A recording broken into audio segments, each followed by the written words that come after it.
नाजरीन, तिजारत यानी ट्रेड हज़ारों साल से इंसानी सोसाइटी का हिस्सा रहा है। हज़ारों साल से लेकर मुख्तलिफ कम्युनिटीज़, मुख्तलिफ कबीले, नेशंस, इवन इंडिविजुअल्स आपस में ट्रेड करते रहे हैं। अब ट्रेड की बुनियादी खसलत ये होती है, बेसिक जो उसका कैरेक्टरिस्टिक होता है वो ये होता है कि इसमें गिव एंड टेक होता है।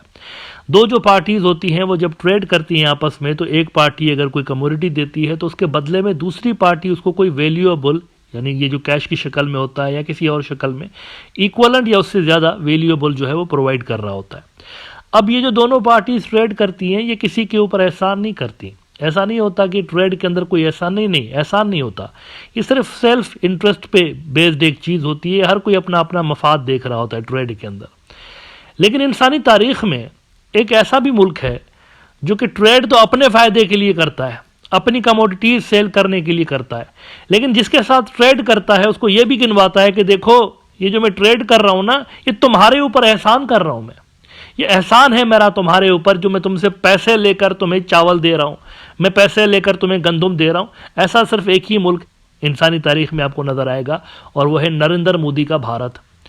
नरेंद्र मोदी के जो हिंदुत्व के समर्थक हैं वो इतने ज़्यादा बेहिस और इतने ज़्यादा अकल से पैदल हैं कि ये ट्रेड को भी एहसान के तौर पर दूसरे मुल्कों को जता रहे होते हैं कि देखो हम तुम्हारे काम आते हैं, हम तुम्हारे ऊपर ये एहसान करते हैं, तुम्हें चावल बेचते हैं, तुम्हें गंदुम बेचते हैं। एक ऐसा ही जाहिलाना प्रोपेगेंडा रिसेंटली इंडिया के अंदर ये लॉन्च किया गया है कि बांग्लादेश ने इंडिया से कुछ चावल खरीदे हैं। अब चावल बांग्लादेश ने कोई फ्री फंड में नहीं खरीदे, बाकायदा ट्रेड एग्रीमेंट हुआ है, उसमें गिव एंड टेक हुआ है, पैसे देकर खरीद रहे हैं। ये कोई एहसान नहीं है, ये बिजनेस है सिंपल।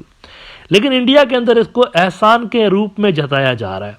मेजर गोरावारिया हो या इनके दीगर जो एक्सपर्ट्स हैं वो भी इसको एहसान के तौर पर गिनवा रहे हैं, और हिंदुत्व के जो माउथ पीस हैं, ऑर्गेनाइजर टाइप, वो भी इस ट्रांजैक्शन को एहसान के रूप में रिपोर्ट कर रहे हैं कि हमने कोई फेवर की है बांग्लादेश के ऊपर। आज ऑर्गेनाइजर ने, जो कि आरएसएस इंडिया की सबसे बड़ी हिंदुत्व की जमात, उसका माउथ पीस है, उन्होंने लिखा है कि Bangladesh set to receive rice from India. फिर देखें वो क्या कहते हैं, 19 instances each of India's help amidst betrayal by Bangladesh. ये हम आपकी हेल्प कर रहे हैं, पैसे लेकर आपसे चावल दे रहे हैं आपको, ये आपकी हेल्प कर रहे हैं, एहसान कर रहे हैं, लेकिन आप हमारे साथ गद्दारी करते हैं, बिट्रेयल करते हैं। किसको बिट्रेयल बोल रहे हैं, किस चीज़ को? नीचे इसको देखते हैं कि ये किस चीज़ को बिट्रेयल बोल रहे हैं। पहले तो ये कह रहे हैं कि फॉरेन पॉलिसी हमारी मर्जी की क्यों नहीं बना रहे आप। कहते हैं कि in a move indicative of changing geopolitical priorities, Bangladesh recently welcomed 2 ships from Karachi port। Pakistan से ट्रेड कर रहे हैं आप, या आपने एक तरीका चेंज किया है और उनसे ट्रेड करना शुरू किया है। On November 13, 2024, a container carrying ship arrived at Chittagong port, making the first such occurrence since the country's independence. This unprecedented development signals a significant realignment in Bangladesh's foreign policy, suggesting a growing proximity to Pakistan despite the historical context of their tumultuous relations। अच्छा, by the way 1000 से ज़्यादा containers जो हैं दोनों मुल्कों के दरमियान trade हो चुके हैं।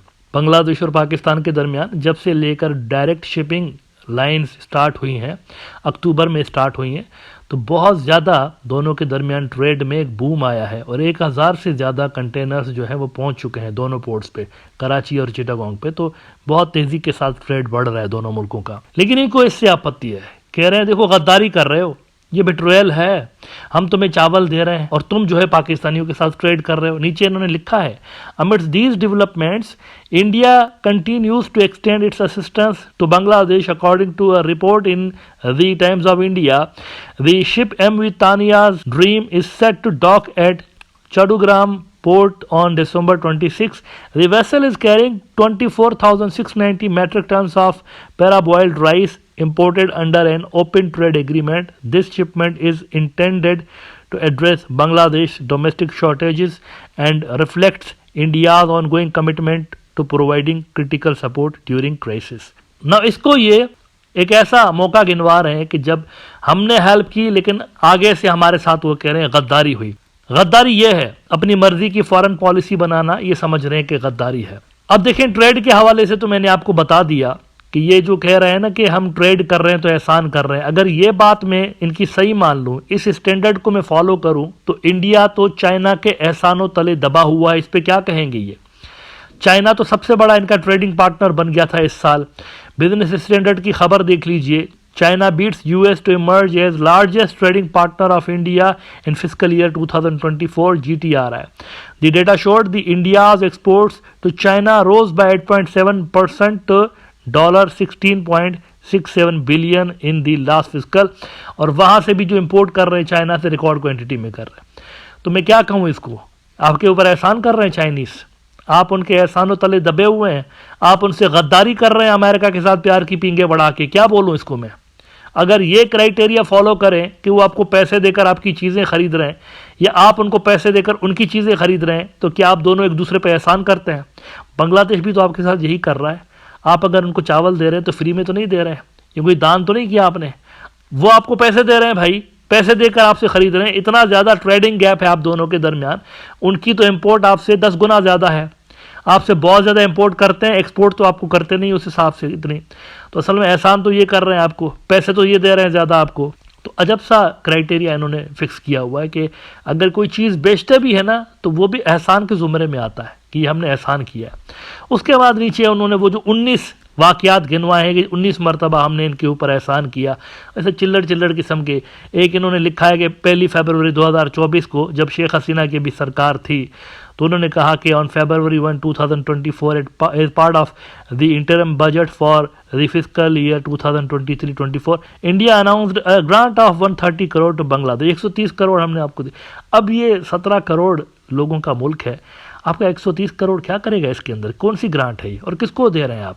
मतलब ये ओपन तो नहीं है, ये ग्रांट आप ऑब्वियसली उनको दे रहे होते हैं जो कि आपके मंजूर नज़र वहाँ पर लोग बैठे हुए हैं और आप ही का एजेंडा आगे फैला रहे होते हैं, उन्हीं को पैसे दे रहे होते हैं, ये उन्हीं की ग्रांट है असल में। लेकिन अगर आप कहते हैं कि नहीं हमने तो फ्री में दिया, तो भाई फ्री में इन्होंने भी आपको बहुत कुछ दिया हुआ है। तारीख अगर आप उठा के देखेंगे तो बांग्लादेश ने भी आपको बहुत कुछ दिया हुआ है। अभी ज़्यादा दूर मत जाइए, ये कोविड के दिनों में देख लीजिए, हज़ारों बॉक्सेस जो है मेडिसिन के आपको फ्री में दिए गए बांग्लादेश की तरफ से। रिमाइंड करा दूं ना, पुरानी खबरें आप नहीं पढ़ते, ज़रा हिंदू देख लीजिए, the Hindu 18 March 2021, Bangladesh sends second consignment of medicine to India. It consists of antibiotics, paracetamol injection, vial hand sanitisers among others. ये 2600 से ज़्यादा बॉक्सेस थे। इससे पहले फर्स्ट जो थी वो जा चुकी थी, कई सारे हज़ारों की तादाद में इन्होंने आपको मेडिसिन के बॉक्सेस दिए थे, ये भी आपको देते रहते हैं। तो असल में आप इन पे कोई एहसान नहीं कर रहे होते, ये भी रिटर्न कर रहे होते हैं आपको टाइम टू टाइम, आपको इन्होंने भी हेल्प की हुई है। बाकी जो ट्रेड होता है उसमें गिव एंड टेक होता है, आप जो इनको देते हैं उसका आप मुआवजा वसूल करते हैं, पैसे वसूल करते हैं डॉलर्स की शक्ल में। अलबत्ता अगर आप ब्रॉडर पिक्चर में देखें ना, ब्रॉडर पिक्चर में देखें तो आप इनका कर्जा नहीं उतार सकते, बांग्लादेशियों का आप कर्जा नहीं उतार सकते। आपने जो इनका पानी चोरी किया हुआ है उसका अगर आप मॉनेटरी वैल्यू निकालें ना कि 53 साल में जो आपने गैर कानूनी तौर से इनका पानी चुराया हुआ है वो कितने वैल्यू का है, तो आपके शायद सारे फॉरेन रिजर्व खत्म हो जाएंगे, बांग्लादेशियों का कर्जा नहीं उतार पाएंगे आप, इतना पानी आपने इनका चोरी किया हुआ है। और इसके अलावा आप ये जो हर साल मानसून के सीजन में बिना बताए सारे के सारे गेट्स खोल देते हैं, तो इनका जो नुकसान होता है करोड़ों टका का, अरबों टका का, वो नुकसान अगर आप कैलकुलेशन के अंदर लेकर आ जाएं तो कभी इनका कर्जा नहीं उतार सकते। क्या 130 करोड़ की चिल्लड़ किस्म की बातें कर रहे हैं? 130 करोड़, इससे तो 100 गुना ज्यादा आप इनका नुकसान करते हैं हर साल। द डिप्लोमेट की खबर देख लीजिए, 23 अगस्त 2024, unprecedented floods fuel Bangladesh India tension amid a surge in anti India sentiment, Bangladeshis accuse India of opening the floodgates of a dam without warning and demand better transboundary river management। तो ये भी आपकी तरफ से होता रहता है तकरीबन हर दूसरे तीसरे साल। आप जब ऊपर से ज़्यादा पानी होता है सारे गेट्स खोल देते हैं, जब शॉर्टेज होती है तो सारा पानी गेट्स बंद करके अपनी तरफ ले लेते हैं। तो ये जो फ्लड्स में इतना बड़ा नुकसान होता है आपकी कोताहियों की वजह से, इसको कभी काउंट किया है आपने? ये कितने का होता है? आपकी वजह से होता है, आपकी मिसमैनेजमेंट की वजह से होता है।